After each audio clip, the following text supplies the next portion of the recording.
database BD5C, kemudian titik koma, jangan lupa. Enter. Di situ ada keterangan query OK, one row affected, kemudian dalam kurung 0,03 second. Artinya query-nya sudah dijalankan, query DDL tadi ya, DDL sudah dijalankan. Kemudian untuk memprosesnya membutuhkan waktu 0,003 detik, cepat sekali di situ. Nah, coba kita bandingkan di sini.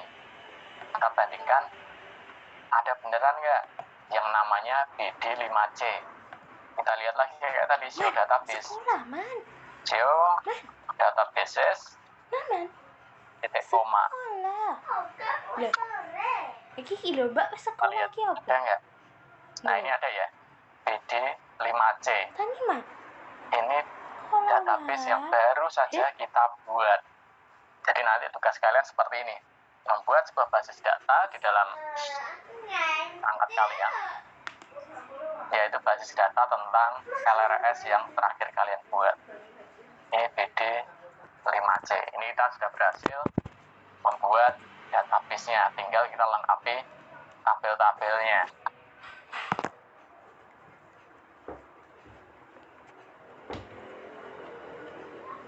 Nah, kemudian untuk melengkapi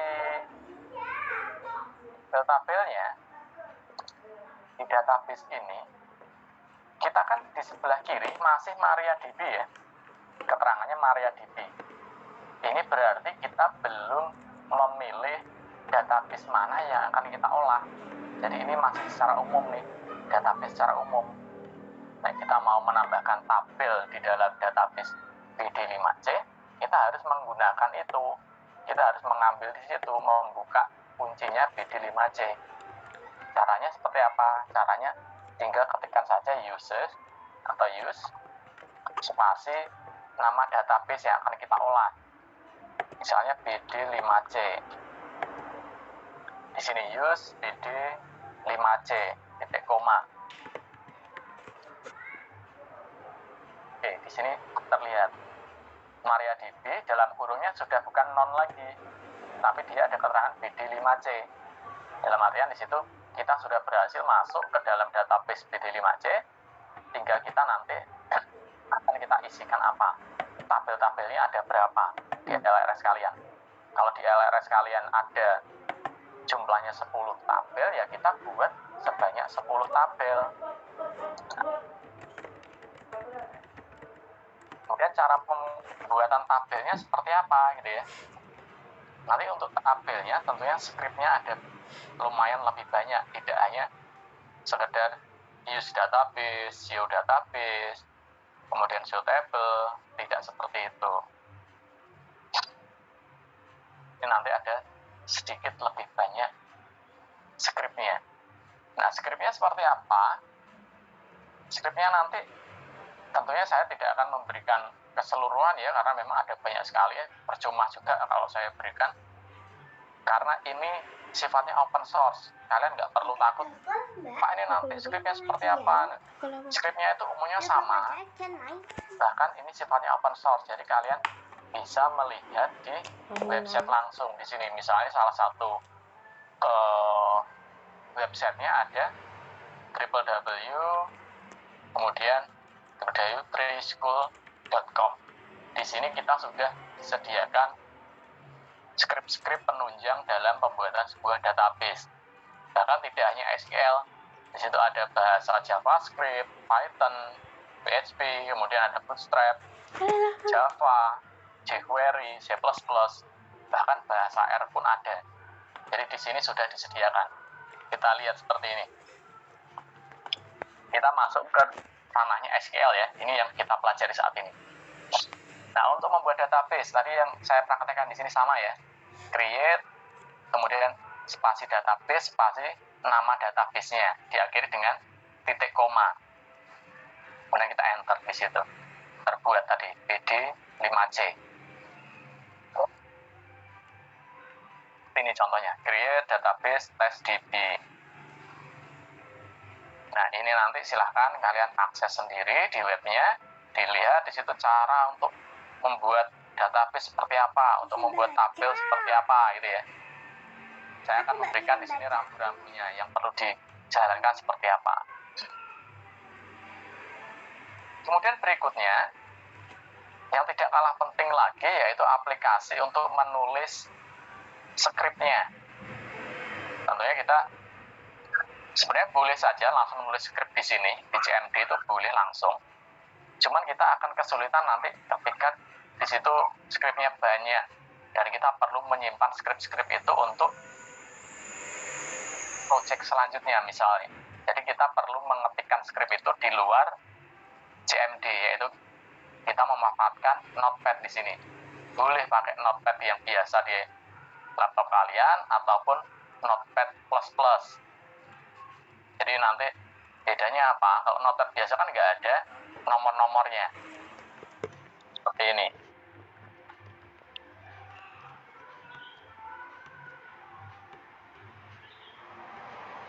Ini ya, ini Notepad yang biasa.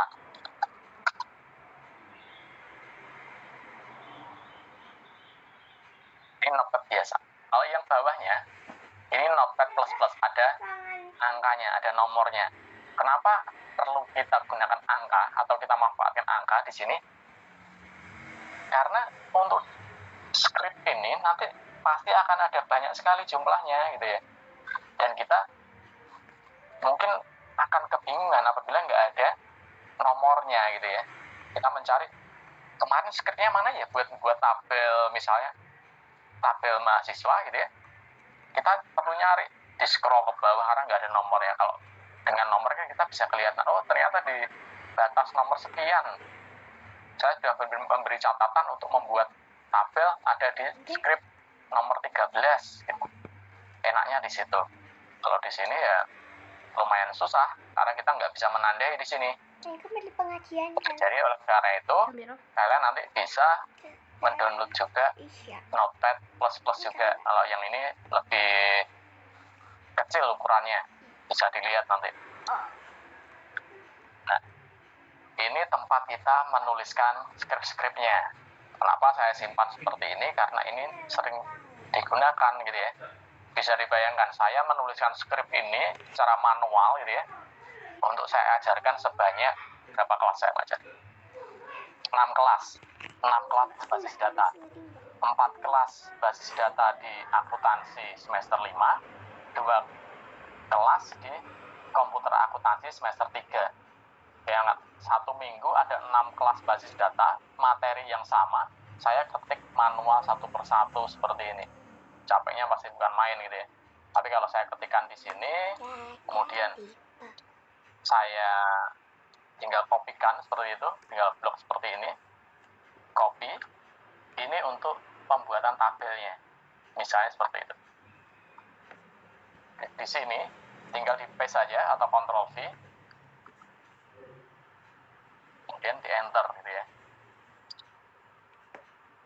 Di sini query OK, berarti di situ penambahan tabelnya berhasil. Nah, berhasil bisa kita cek nggak Pak? Bisa gitu ya. Kita cek aja show tables titik koma. Jadi kita mau menunjukkan tabel-tabelnya. Nah, seperti ini.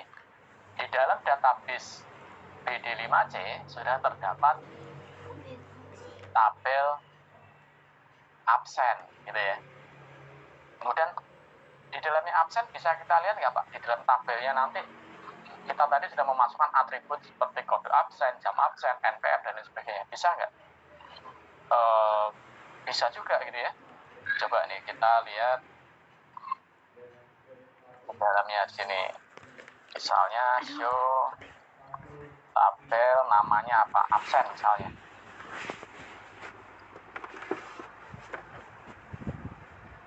Atau descript. Kalau nggak bisa. Sini berarti descript bisa nggak? Di sini ya. Jadi kalau di dalam CMD kita mau lihat atau mengetikkan tuh kalau terjadi kesalahan di sini muncul langsung seperti ini, banyak seperti ini. Nah ini kan malah repot ya. Kita salahnya yang mana? Ini padahal kita baru satu baris gitu ya, satu baris. Kalau udah banyak gitu ya, kita ngetikkan panjang kemudian error, kan nggak membuat kita pusing gitu ya.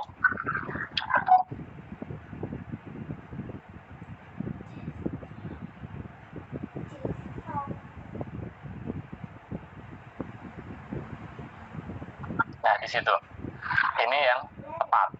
Jadi saya sudah membuat database-nya, membuat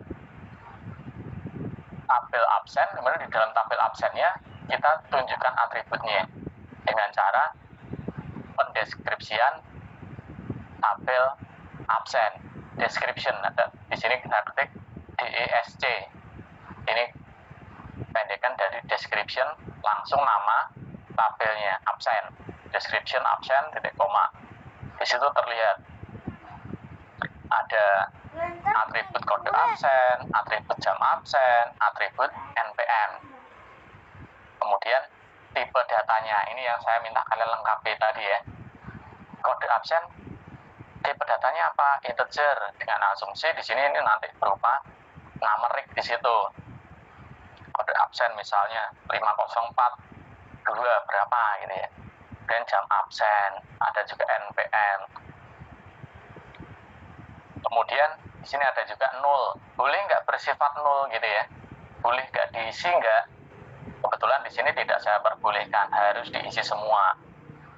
Kemudian ada juga primary key-nya. Jadi di sini di tabel absen, di situ ada primary key-nya siapa. Kita harus tentukan juga dalam pembuatan sebuah tabelnya. Di situ kebetulan yang saya jadikan primary key yaitu kode absen. Dan defaultnya 0 saja. Kemudian ada ekstra di sini. Kebetulan kode absen ini kan sering digunakan. Daripada kita memasukkan secara manual terus-menerus gitu ya.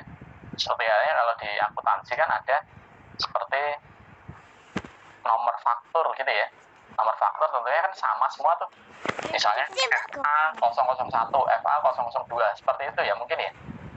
Nah, daripada kita ngetikkan satu persatu, kita bikin auto increment. Jadi otomatis dia akan muncul selanjutnya ketika kita gunakan. Jadi transaksi pertama munculkan faktur 1, kemudian muncul faktur 2 di transaksi berikutnya, 3, 4, 5 dan seterusnya. Itu akan muncul secara otomatis. Di sini ada perintah auto increment. Nah, ini didapat dari mana? Kita coba lihat ke skripnya lagi. Untuk membuat sebuah tabel, caranya cukup mudah di sini. Bisa lihat tadi ya di skripnya, dia webnya tadi bisa dilihat. Di sini saya sederhanakan create table. Kemudian yang kuning ini, yang orange, ini merupakan namanya. Namanya apa? Jadi apabila kalian nanti, contohnya di sini, saya punya berapa tabel ya. Di sini saya punya berapa nih? 5 tambah 4, 9. Ada 9 tabel. Ada absen, pembimbing TA, dosen, mahasiswa, pengajar, jurusan, mengikuti mata kuliah, kemudian mensyaratkan. Nah, di sini berarti kita perlu membuat ini sebanyak 9 kali. Jadi paket untuk create table ini, kalian copy paste sebanyak 9 kali. Kemudian tinggal dilengkapi. Nama tabel yang pertama apa? Kemudian buka kurung. Di bawahnya yang warnanya ungu ini merupakan atributnya. Ada kode absen, jam, NPM, dan lain sebagainya. Jadi kita tulis semua atributnya di situ. Mulai dari primary key, foreign key-nya, kemudian atribut pendukung lainnya. Kita tulis semua. Mungkin yang jadi pertanyaan, Pak, tadi ada primary key, tapi kok foreign key-nya belum ada gitu ya? Bisa dilihat di sini. Primary key-nya kode absen. Kemudian foreign key-nya mana? Kalau dilihat dari tabelnya di absen, foreign key-nya itu NPM gitu ya. Di sini NPM. Foreign key-nya NPM. Namun memang belum saya buat di situ.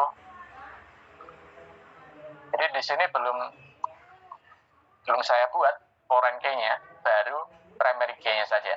Primary key-nya adalah kode absen. Kemudian tadi yang auto increment itu letaknya di sini.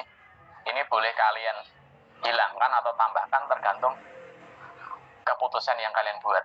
Mau dibuat otomatis muncul secara berlanjut atau manual diisi satu persatu. Ini auto increment. Dan kembali lagi ke primary key sama foreign key. Kenapa foreign key di sini tidak saya masukkan dulu? Karena memang kita perlu membuat rumahnya dulu.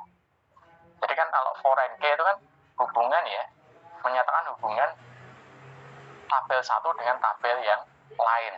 Kita lihat ulang di sini. Misalnya absen, NPM itu kan berhubungan dengan mahasiswa, gitu. Jadi kalau kita pengen menghubungkan NPM ini sebagai foreign key, ini kan sama saja kita mau memulangkan dia. NPM ini mau kita pulangkan ke rumahnya agar terjalin hubungan, gitu ya. Nah, NPM rumahnya mana? Rumahnya mahasiswa.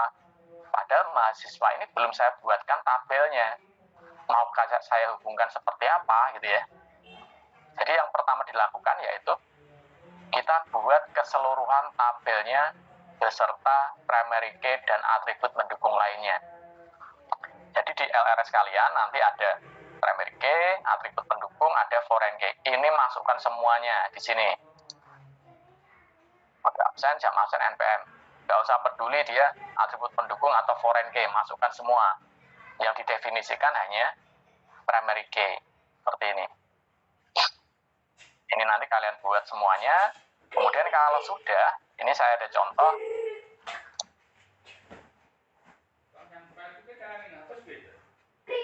Misalnya saya keluar dulu aja. Piye? Kok saya Saya mau tunjukkan yang sudah cukup saya buat lengkap gitu ya.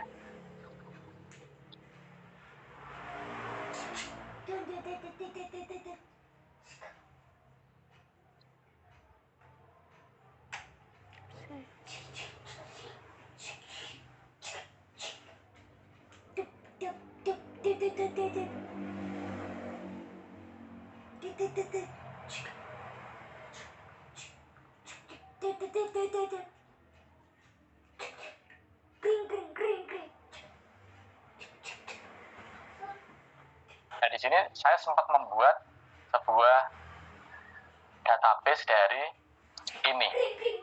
Ini contoh kasus yang sering kita bicarakan di pertemuan-pertemuan sebelumnya ya. Mahasiswa berhubungan dengan mengikuti dosen mengajar mata kuliah. Kemudian mahasiswa mempunyai berapa pembimbing TA gitu ya. Ini yang sering kita jadikan contoh. Itu sudah saya buat di sini. Ini saya masuk ke database-nya, kemudian saya mau lihat tabel-tabelnya. Di sini terlihat ada tabel di dalam PDB namanya. Di sini saya kasih nama PDB atau perancangan database gitu ya. Di situ saya punya 9 tabel. Ada absen, dosen, jurusan, mahasiswa, mata kuliah, mengajar, mengikuti, mensyaratkan, pembimbing TA. Sesuai jumlahnya 9 sesuai dengan LRS. Ini yang kalian mau buat nanti itu seperti ini. Silakan dibuat keseluruhan tabelnya untuk tahap yang pertama ini. Kemudian kita mau lihat di dalamnya sudah ada apa? Kita description dan mahasiswa misalnya. Nah, di dalam mahasiswa kita sudah mendapatkan data seperti ini. Ada NPM sebagai primary key, kemudian ada nama mahasiswa, alamat, kode jurusan. Ini kode jurusan sebagai foreign key-nya. Ada keterangannya di sini. Kemudian ada NIP juga. NIP di sini kebetulan belum saya hubungkan dengan tabel dosen ya. Ini harusnya dia sebagai primary key-nya tabel dosen. Nanti kita tinggal hubungkan. hubungkannya seperti apa gitu ya. Kembali lagi, skripnya di situ ada, kita manfaatkan fungsi alter. Di alter itu apa? Alter itu untuk mengedit atau mengolah data yang sudah pernah kita masukkan. Jadi misalnya di sini yang paling bawah ini alter table mahasiswa, add foreign key NIP, referensinya dosen NIP, dan lain sebagainya. Berarti kita akan mengolah data mahasiswa. Di sini ya, tadi yang kita punya NIP ini harusnya dia menjadi seorang foreign key. Nah, ini kita olah di sini. Alter table mahasiswa. Kemudian kita tambahkan foreign key-nya yaitu NIP. NIP itu referensinya dari tabel dosen yang namanya NIP juga. Jadi kita samakan di sini namanya, nggak usah diubah-ubah. Walaupun bisa diubah bisa. Jadi foreign key-nya itu namanya misalnya nomor induk, tapi di tabel dosen namanya NIP. Itu diperbolehkan sebenarnya.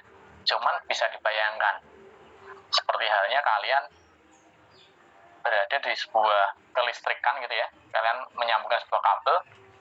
Tentunya kita kan pengen tahu ya, kabel warna merah itu fungsinya buat apa, hitam buat apa, biru itu nyambungnya kemana gitu ya. Makanya di situ disediakan banyak warna. Coba dibayangkan aja, di dalam satu rumah kalian hanya menggunakan satu warna kabel, entah nanti dihubungkan ke kamar mandi, ruang tamu, dapur, kabelnya warna biru kabeh gitu ya. Terjadi kerusakan. Mencarinya seperti apa ya?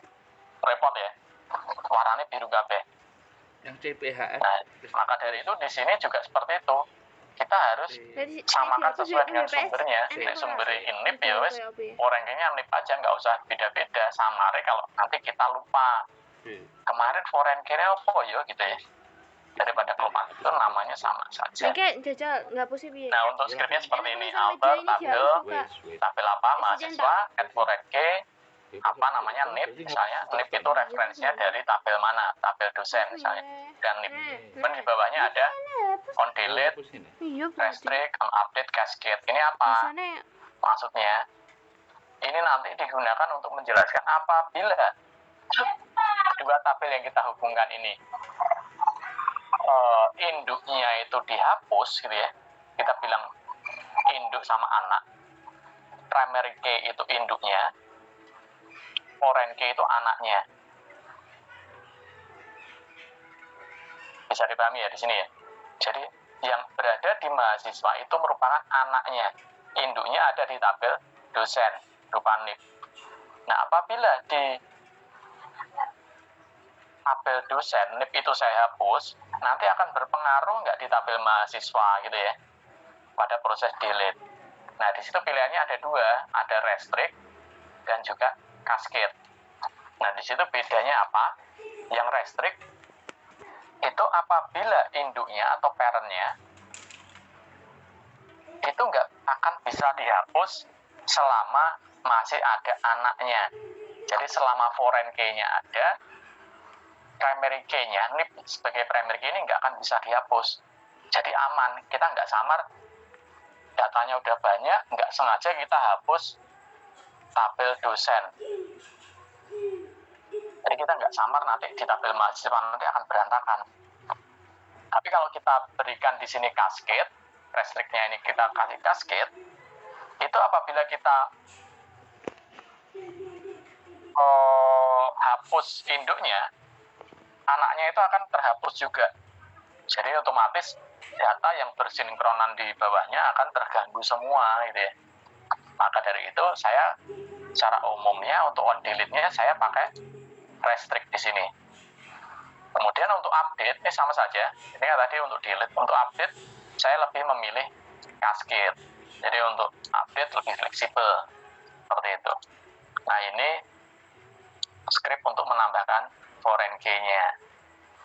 Nah, sebelum menambahkan foreign key, saya kembali lagi tadi yang ada sedikit kelupaan. Kalau ini tadi kan kita membuat tabelnya di CMD. Kalau kita bandingkan di dalam localhost-nya di sini kita buat tabelnya itu lebih gampang gitu ya. Misalnya saya di sini coba saya refresh database kalian ada nggak? Oh, ini ada. BD5C. Untuk membuat tabel kita nggak perlu script lagi di sini. Kalian nggak perlu script lagi, otomatis gitu ya. Di dalam tab struktur di bawah ada create table di sini. Create table, mau kalian buat tabel apa? Mahasiswa. Dan kolomnya ada berapa? Kolom di sini dinamakan seperti atribut tadi ya. Misalnya saya punya 4 atribut. Ya sudah, namanya mahasiswa, kemudian jumlah kolomnya ada 4. Setelah itu klik Go di sini. Di pojok kanan ada tombol Go. Klik Go, di sini akan loading. Nah, ini tampilan yang disediakan. Kita sudah punya tabel mahasiswa dengan 4 atributnya. Tinggal kalian isi di sini. Misalnya nama mahasiswa, tipe datanya apa? Nama ya pasti nggak mungkin integer. Kalau nama ya kita isi varchar lah. Panjangnya berapa? Saya kasih 30. Kemudian boleh dikosongi nggak? Kalau nggak boleh ya nggak usah dicentang. Kemudian yang kedua, alamat mahasiswa. Tipe datanya apa? Saya kasih teks saja di sini, biar agak panjang. Dan ada NPM, nomor pokok mahasiswa. Saya kasih integer aja, karena ini berupa angka yang panjang gitu ya. Jumlahnya ini nggak perlu diisi, sebenarnya juga nggak apa-apa. Atau mau kalian lengkapi juga boleh, kasih 20 gitu ya. Dan nama, alamat, NPM, jurusan, boleh. Jurusan ini kan pasti Pak sama. Kasih char ada nggak di sini? Oh, ada ini char. Jurusan kompak. Kompak itu ada berapa? 6 seperti ini. Untuk storage engine-nya sama. Nah, ini setelah kalian isi, bisa kalian langsung klik save di sini sebelah kanan. Ini kalau kalian langsung save. Tapi kalau pengen melihat, Pak, ini nanti bisa berubah menjadi data script nggak? Atau script datanya bisa dilihat nggak? Bisa. Kalian klik yang preview SQL. Nah, di sini sudah didapat ya. Ini scriptnya. Jadi kita nggak perlu menulis script, malah kita dapat scriptnya gitu ya. Kita malah dapat scriptnya di sini. Create database, namanya BD5C. Kemudian atributnya ada mahasiswa. Ini ada tabel mahasiswa, di dalamnya ada kolom nama mahasiswa, tipe datanya varchar 30, tidak boleh kosong. Dan yang kedua ada kolom alamat mahasiswa, tipe datanya teks, tidak boleh kosong, not null juga. Yang ketiga ada kolom NPM, tipe datanya integer, jumlahnya 20, tidak boleh nol. Yang terakhir ada kolom jurusan, tipe datanya char, panjangnya 6 digit di situ, atau 6 karakter, tidak boleh nol juga. Tutup kurung, engine sama dengan InnoDB. Selesai. Enak ya di sini ya, kita sudah otomatis dapat scriptnya lagi gitu ya. Ya, script itu untuk nanti pembuatan laporannya biasanya dibuat seperti itu. Kemudian kalau sudah, tinggal di save aja.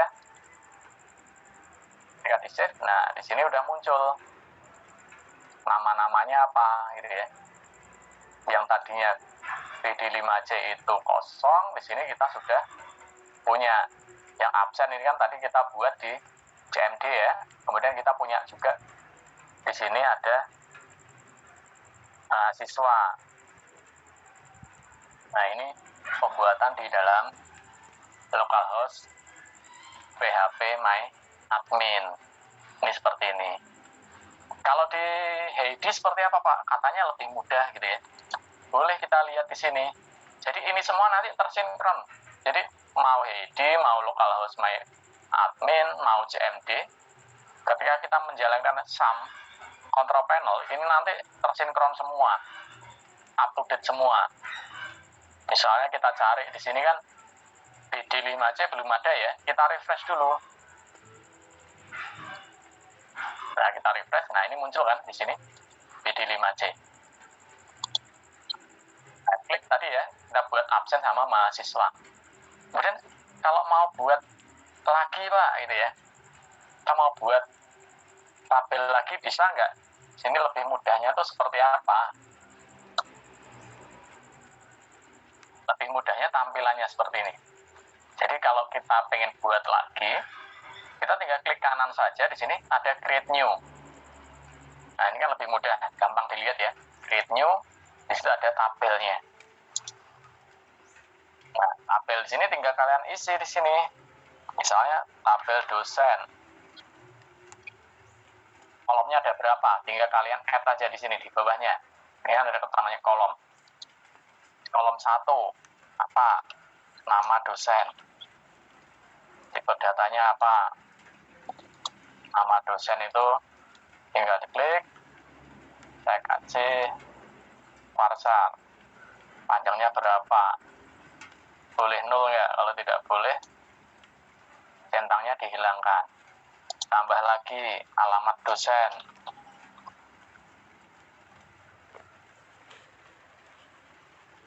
Saya kasih teks. Dan tambah lagi NIP-nya atau NIDN aja. NIDN berupa angka ya berarti integer.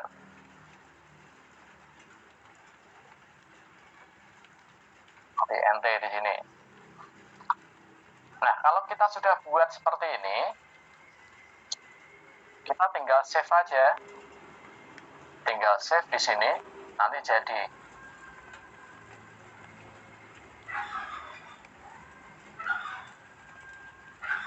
Oke, kita sudah save. Kita lihat di sini.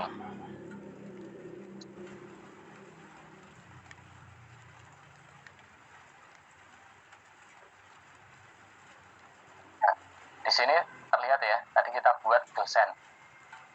Dosen sudah kita buat, tipenya tabel, kita buat pada jam 16.42. Lebih 13 detik di sini untuk dosennya. Ini 2 kali isinya apa? Ini isinya kelihatan. Nama, alamat, NIDN. Sudah berhasil dibuat.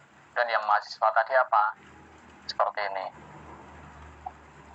Ini lebih mudah tampilannya, tinggal klik kanan, nanti muncul di bawahnya, nggak terlalu banyak pilihan yang tidak membuat kita bingung gitu ya. Ini cara membuat tabel-tabelnya. Kemudian, setelah kita buat tabelnya, sudah kita tentukan primary key-nya.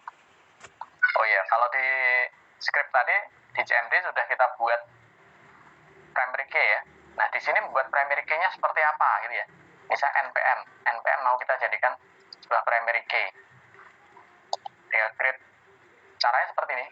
Tinggal klik kanan saja di NPM. Kemudian create new index. Jadi sebuah primary. Nah, dia sudah menjadi seorang primary key. Jadi dia di sini sudah menjadi seorang primary key di situ. Kita cek sini, kita save. Di mahasiswa NPM itu dia sebagai primary key. Caranya seperti itu, tinggal klik kanan, kemudian create new index, kemudian pilih primary. Itu di ID. Kalau di localhost seperti apa? Localhost sama di sini, yang belum ada yang mana? Kita refresh dulu biar datanya update di sini. BD5C. Untuk dosen tadi. Oh, tadi yang kita ubah mahasiswa ya. mahasiswa, klik struktur. Di sini sudah ada key name-nya, primary key-nya, yaitu kolom npm. Yang belum ada yang mana? Dosen NIDN mau kita jadikan seorang primary key di sini.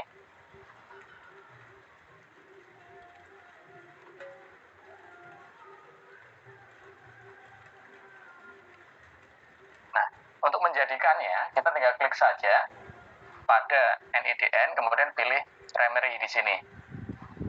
Nah, dia otomatis sudah langsung jadi nih, ada kuncinya nih. Dia seorang primary key. Primary NIDN. Seperti itu.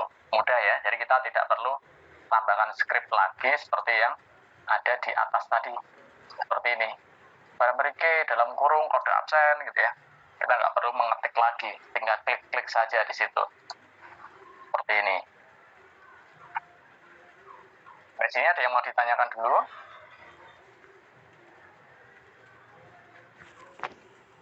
Atau sudah cukup? Maaf Pak, saya Pusing izin atau bingung? bertanya. Ya, silakan. Nama saya Mr. Rizky, saya izin bertanya. Tadi untuk pada LRS itu menambahkan keterangan tipe jenisnya itu bagaimana ya Pak? Atau ditulis manual saja? Oke, untuk di LRS-nya ya, karena kita memang butuh tipe datanya. Saya kembali ke sini. Ini ya, tadi menambahkannya seperti apa? Kan kalian kemarin buatnya di sebuah Visio ya. Visio di situ tinggal ditambahkan saja, diklik di sebelahnya, kalian kasih teks atau seperti apa. Coba deh kita buat Visio. Kita coba cari Visio yang mana nih. Filenya coba. LRS. Saya cari datanya.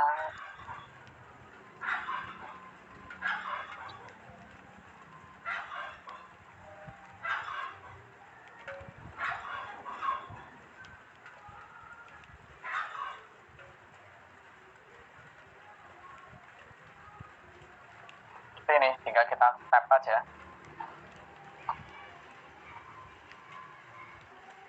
Misalnya kode absen klik 2 kali, kemudian di tap saja.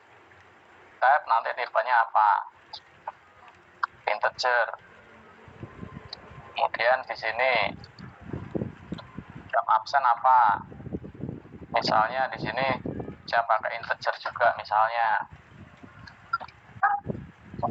Boleh.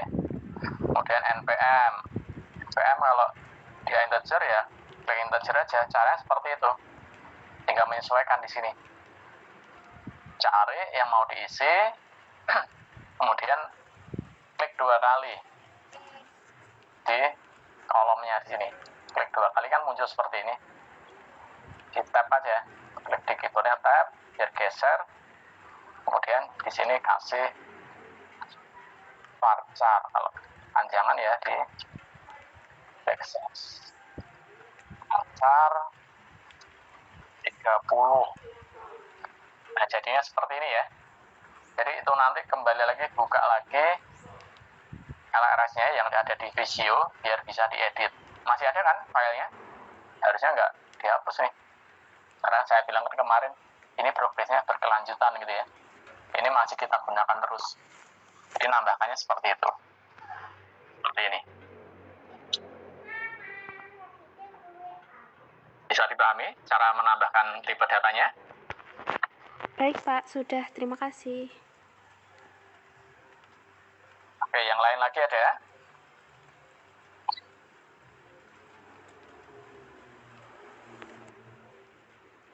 Silahkan kalau ada yang mau ditanyakan, ada tadi pertanyaan apa gitu ya. Maaf Pak Andika, untuk menambahkan Ya. yang Foreign di localhost sama di SQL itu bagaimana Pak? Apakah caranya sama? Untuk menambahkan foreign key-nya, oke kita praktekkan di sini. Jadi kita baru membicarakan primary key ya, kemudian kita mau menambahkan foreign key-nya. Tentunya kita harus buat dulu atribut-atributnya. Misalnya di sini kita mau hubungkan mahasiswa dengan dosen. Dosen saya buat dulu di sini. NIDN ini menjadi seorang primary key dulu ya. Klik kanan, create new index, primary key. NIDN sudah menjadi primary key. Kemudian di ini save dulu ya.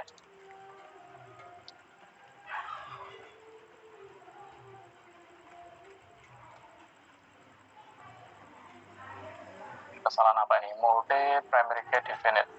Oh, ada yang sama.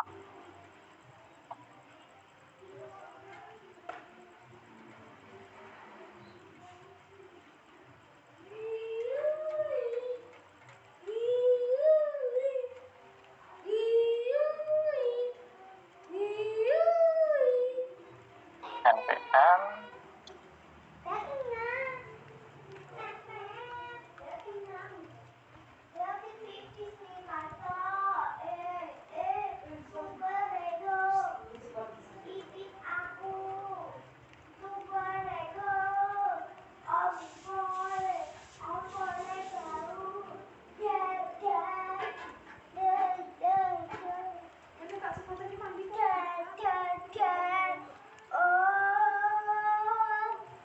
apa ada yang kita ubah tadi ya? Coba. Karena ini sifatnya sinkron ya, jadi di sini udah saya jadikan primary key waktu di localhost. Nah, ini ya.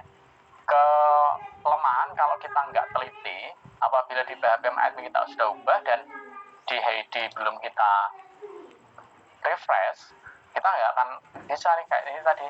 Saya klik multiple primary key definite. Jadi dia ditemukan multiple primary key, padahal primary key itu nggak boleh double gitu ya.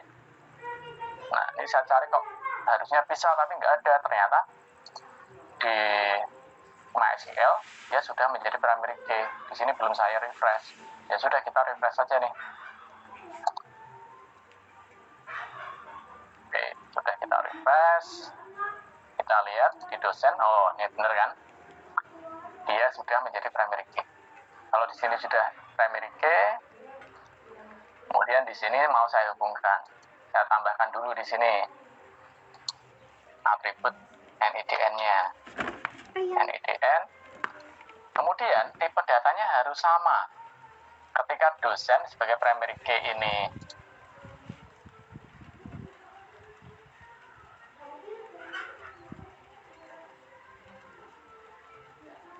aplikasinya ngetok ini. Kita restart lagi.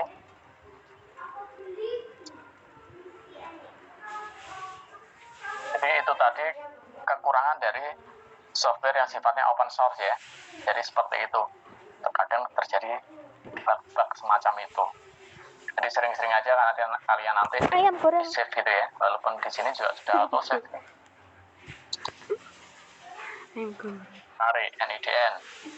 Miliknya dosen yang jadi primary key, dia tipenya integer. Maka di sini di mahasiswa NIDN sifatnya harus integer juga. Jadi harus sama di sini.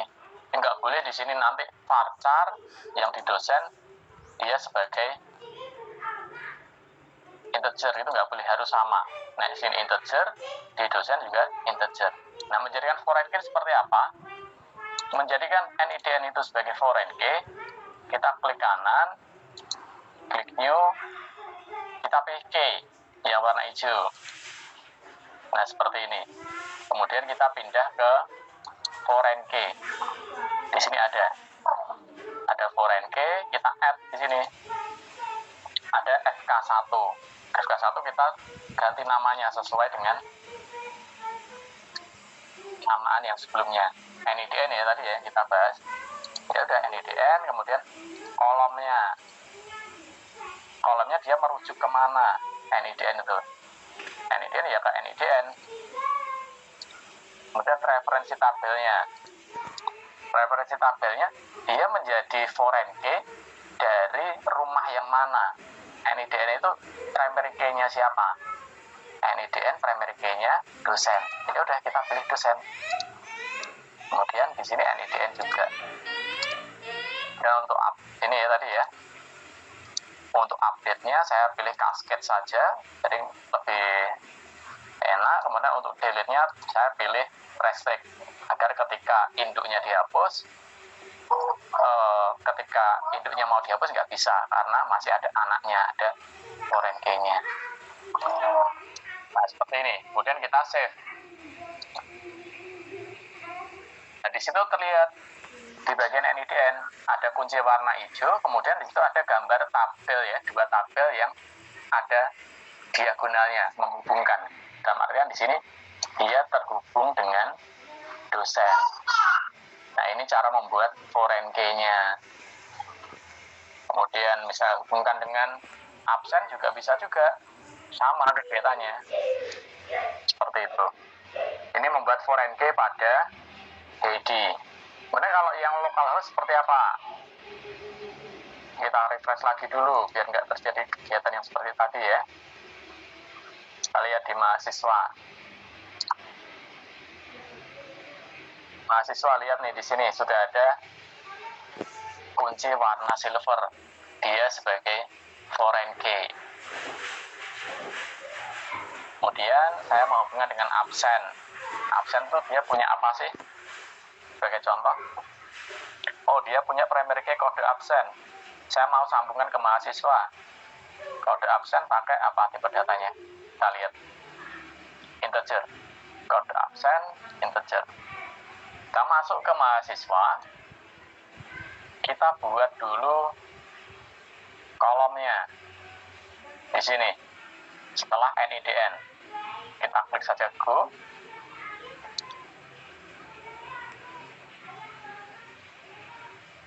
Kode absen tadi ya, kode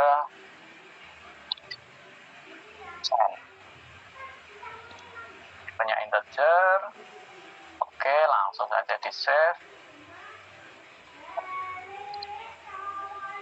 Sudah punya kode absen. Nah, untuk menghubungkannya seperti apa gitu ya, menghubungkan menjadi sebuah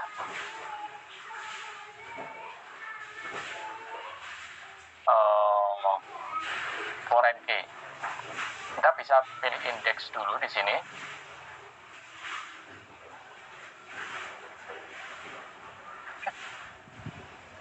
Indeksnya kode absen. Kemudian di sini tinggal kita pilih berdasarkan kode absen juga. Dan pilih go di sini. Itu berarti kita sudah mendapatkan foreign key yang kedua, kode absen. Ini seperti ini. Cara seperti itu. Tinggal di sini create index, go, kemudian kode absen. Di situ sudah terlihat asalnya dari mana. Mudah ya di situ ya. Jadi kalian manfaatkan itu.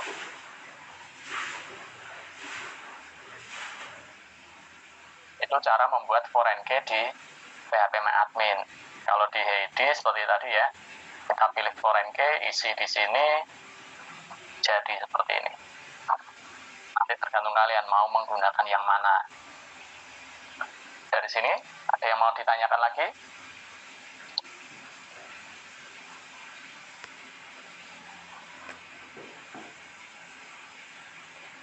Mohon maaf Pak, saya izin bertanya. Untuk localhost Ya, itu silakan. yang MySQL itu toh Pak? Bukan?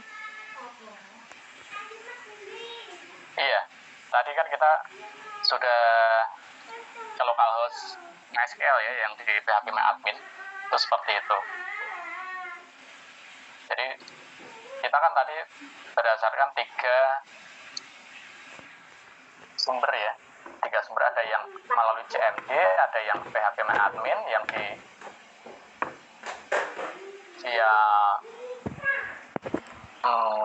misalnya tadi ya, via Google tadi ya, via apa ini namanya, bisa Google Chrome atau Mozilla dan lain sebagainya. Kita lewat situ kalau untuk PHP admin bisa melalui aplikasi pihak ketiga, melalui HeyD atau melalui CMD. Nah, kita sudah jalankan itu. Nah, caranya, saya rasa untuk caranya hampir mirip semua ya di situ ya. Kita tinggal menghubungkan saja. Yang penting kita buat dulu atributnya. Di dalam tabelnya itu ada atributnya. Kalau atributnya belum kalian buat, kalian nggak bisa menghubungkan satu sama lain gitu ya. Untuk di tabel induknya ya tentunya harus buat primary key-nya dulu. Kemudian baru membuat foreign key-nya di tahap yang kedua. Seperti itu.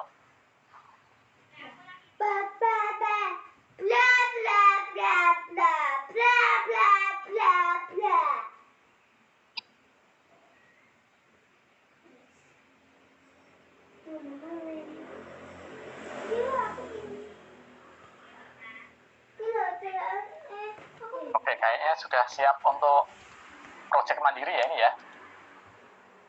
Jadi nanti silakan kita mulai project mandiri. Jadi LRS-nya sudah ada, buat tipe datanya, kemudian wujudkan ke dalam sebuah database. Untuk kegiatan kita di mingguan sama seperti sebelumnya ya. Minggu ini saya berikan materinya, kemudian kalian kerja mandiri. Apabila ada kesulitan langsung WA ke saya, atau mungkin ada yang mau ditunjukkan bisa kita buat Zoom atau mungkin video grup via WA itu juga bisa kita manfaatkan. Sama aja nanti misalnya mau ditunjukkan, Pak saya ada error di bagian ini Pak, nggak ketemu nih gitu ya, ya nggak apa-apa, kita via video call aja nggak apa-apa, tunjukkan di situ kesulitannya di mana. Kemudian setelah itu dikerjakan dan dikumpulkan seperti biasa H-1 sebelum pertemuan berikutnya. Jadi untuk tugas mandiri minggu ini silakan dikumpulkan hari ini, hari apa? Selasa, Pak. Di Selasa, berarti hari Senin ya. Hari Senin jam 12 siang. Itu pengumpulan laporannya. Jadi nanti silakan dibuat laporannya. Yang pertama nanti bentuknya yang screenshot-nya. Jadi di sini kita hanya screenshot aja ya. Screenshot-nya dari CMD-nya. Kemudian bisa juga langkah-langkahnya yang ada di localhost PHP admin. Ada juga yang versi HeyD. Jadi kita punya 3 poin di situ, mau kita bandingkan. Seperti apa sih caranya masing-masing gitu ya. Itu nanti silakan dibagi ke anggota kelompoknya masing-masing. Jadi jangan sampai nanti kalian punya 4 anggota kelompok yang kerja hanya 2 orang, yang 2 orangnya titip nama aja, dan kalian nggak laporan dengan saya gitu ya. Ya udah, kalau kalian ikhlas dengan teman kalian yang nggak kerja dengan nilai yang sama ya nggak apa-apa, karena saya kan nggak tahu nih di sini 4 kelompok ini, 4 anggota ini yang kerja 1 orang, 2 orang atau semuanya dibagi rata, saya nggak tahu. Nah yang saya terima itu merupakan kerja kelompok. Untuk porsinya silakan dibagi masing-masing di situ. Kemudian minggu depan kita presentasikan. Jadi nanti minggu depan agendanya kita presentasi. Tergantung saya nanti mau minta kalian presentasi CMD atau presentasi localhost admin atau yang HeyD. Jadi itu nanti dipersiapkan saja.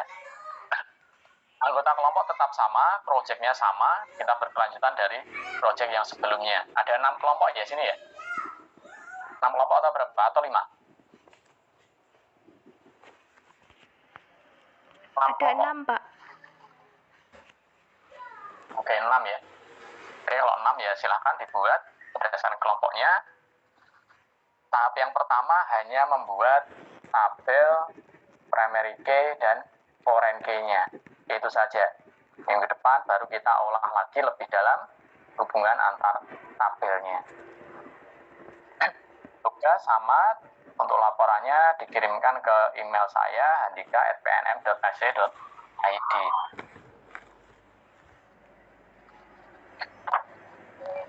Mungkin ada yang mau ditanyakan untuk tugasnya?